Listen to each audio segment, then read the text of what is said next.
Bismillahirrahmanirrahim. Alhamdulillahirabbil alamin. Allahumma shalli ala Muhammad wa ali Muhammad. Assalamualaikum warahmatullahi wabarakatuh.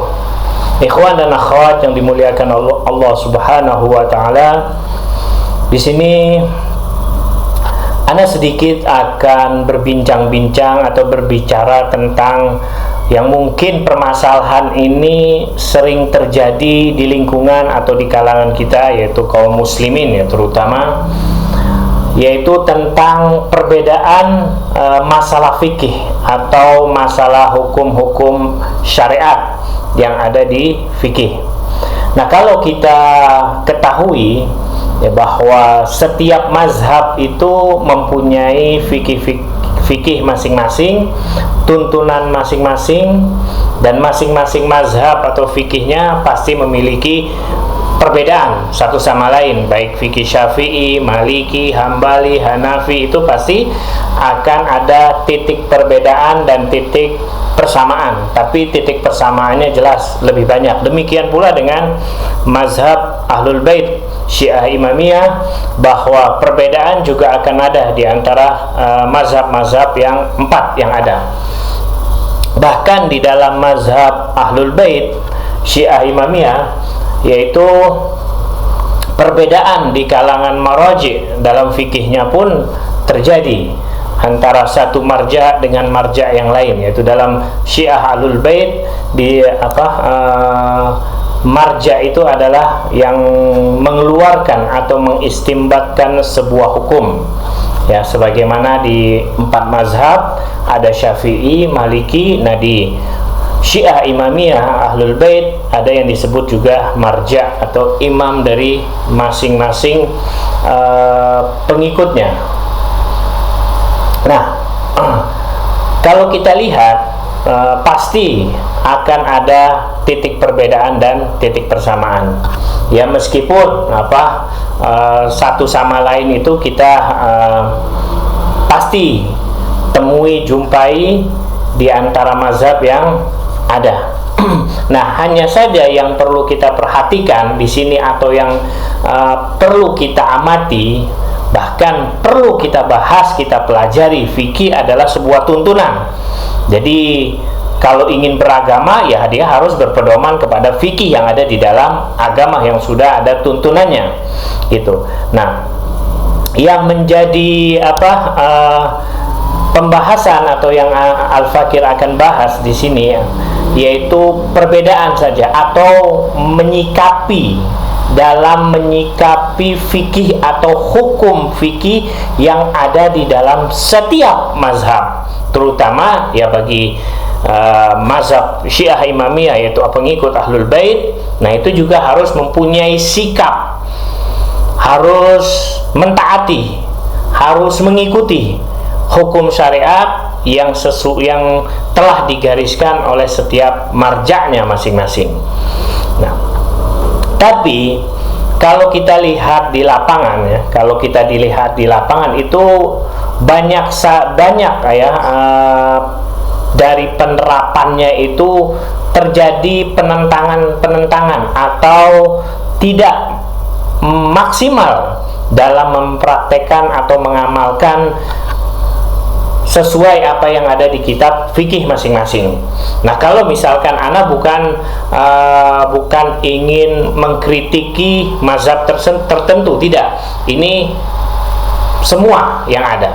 Nah, misalkan saja kalau kita lihat di mazhab Ahli Sunnah wal Jamaah, ada yang disebut dengan binatang amfibi, barmai, yaitu binatang yang hidup di dua alam, di darat dan di air ya. Nah, binatang amfibi atau barmai ini, yaitu menurut hukum fikih itu diharamkan, haram untuk dimakan. Misal kepiting ya, atau misalkan kodok atau buaya, yang mana dan lain sebagainya dan sejenisnya yang hidup di dua alam. Dia bisa hidup di darat dan bisa juga hidup di air ya. Air ini baik air laut ataupun air tawar ya. kategori amfibi ini dia hidup di air laut ataupun di air tawar.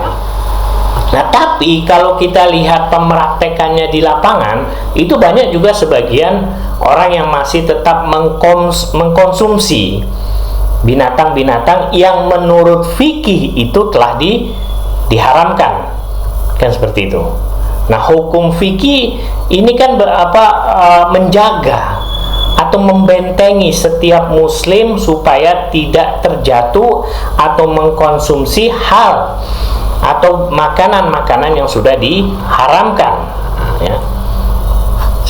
Jadi kalau misalkan berdalil ayat uhilla lakum saydal bahri wa ta'amuhu mata'an lakum, jadi bahwa segala yang hidup di saydul bahri itu kan laut.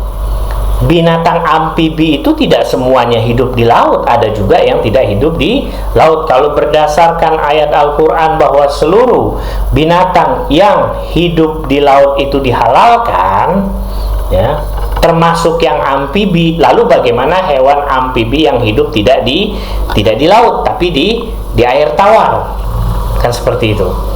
Nah, jadi memahami ayat itu berbeda dengan sikap dari fikih, karena setiap imam mazhab itu sudah menggalinya, sudah mengekstrak ayat dengan riwayat sehingga menghasilkan sebuah kesimpulan dari hukum. Tidak bisa setiap mukmin, setiap muslim berpatokan kepada sebuah hadis dengan berdalil ini ada hadisnya, tapi dia tidak berpatokan kepada setiap imam mazhabnya. Itu salah hal seperti itu.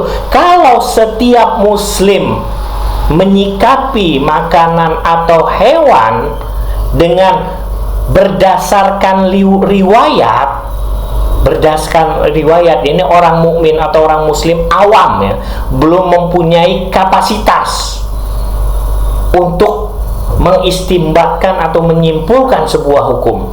Nah, bagaimana coba kalau setiap muslim itu dia menyikapi sebuah hukum berdasarkan pada sebuah riwayat. Ada kok riwayatnya, ada kok, tapi dia tidak berkiblat atau kembali kepada imam mazhabnya. Dia hanya berpatokan kepada setiap riwayat. Itu salah. Nanti setiap muslim pasti akan mempunyai perbedaan pandangan. Akhirnya akan kacaulah hukum itu. Tidak bisa seperti itu. Jadi kalau kita kembali, apakah semua binatang amfibi hidup di laut? Kan tidak. Di sungai ada, kan gitu. Nah, yang hal-hal seperti ini, ya, hal-hal seperti ini tidak terjadi di kalangan pengikut, misalkan juga pengikut Syiah Imamiyah Ahlul Bait. Terjadi hal yang sama, misal masalah hukum ikan. Hukum ikan di mazhab Syiah Ahlul Bait Imamiyah, itu ikan yang tidak bersisik haram.